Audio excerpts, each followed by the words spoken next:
He lifted his glass and gave that familiar crooked grin. One he'd had since we were kids. The kind of smile that always signaled someone else was about to get hurt. "To my baby brother," he announced loudly, his eyes sharp with mischief. "The family disappointment who actually managed to finish one of the 3 degrees he started." Laughter erupted from both sides of the long table. Dad let out a quiet chuckle behind his napkin. Mom turned her head away, pretending not to hear. 40 people crowded around a polished oak table, with turkey wine flickering candles, and now, a silence that seemed to vibrate with that one word, disgrace. I didn't blink. Didn't react. Just picked up my glass. Across from me, his fiancée Anna laid a gentle hand on his arm. Her jaw was tight. She already knew. They all would, soon enough. People think betrayal is loud and sudden, but they're wrong. It's quiet. It creeps in softly, unnoticed, until it poisons everything. There was a time I idolized Mark, my big brother, the star. Varsity athlete, Ivy League grad, flawless smile, and a gift for timing. I was the quiet one with a pile of legal textbooks instead of trophies, nerves instead of confidence.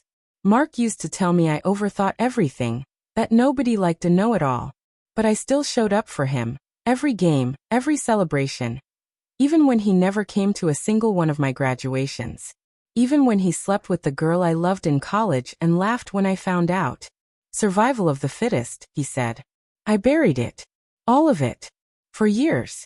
But that Thanksgiving night wasn't the beginning of anything. It was the final act. The scene I'd written with care and timing, because real revenge doesn't scream. It whispers, precise and final.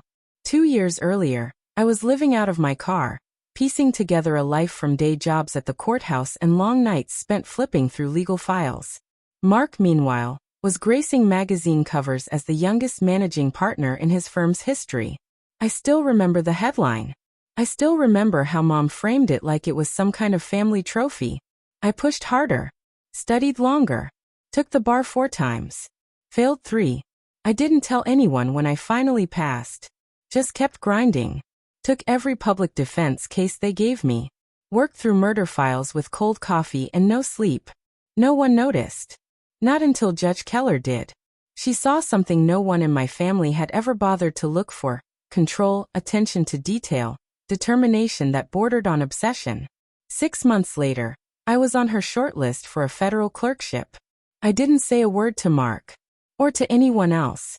I didn't want applause. I wanted the win to speak for itself. That clerkship opened the next door.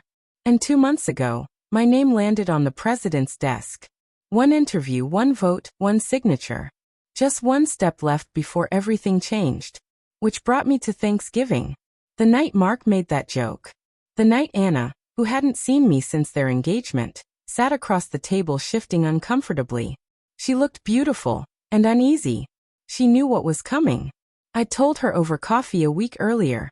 She didn't believe me until I showed her the letter, official seal, government stationery, the whole thing. I waited until dessert. Then I stood slowly, glass in hand. I actually have an announcement, I said evenly. Mark smirked. Let me guess, another online class? More laughter. Except Anna. She didn't laugh.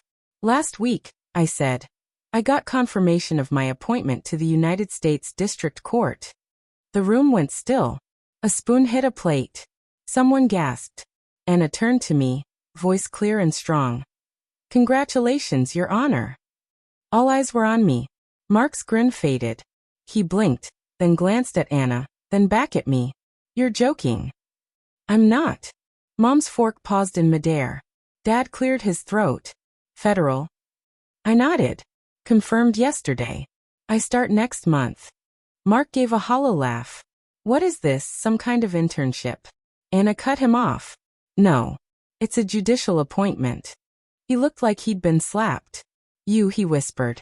Yes, I said. Me. I didn't stay for dessert.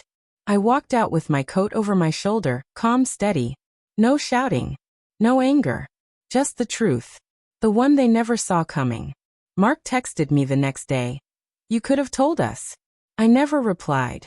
Because it wouldn't have mattered. They never listened anyway. The news hit the local paper 2 days later. My photo, the headline, the swearing-in ceremony. I didn't invite my family. But Anna came. She stood quietly in the back, hands folded, pride in her eyes. I heard she left him the following week. Sometimes revenge doesn't need flames. Sometimes it just needs silence, patience, and a room full of people who once laughed at you, staring at a title they'll never be able to take away. Your Honor,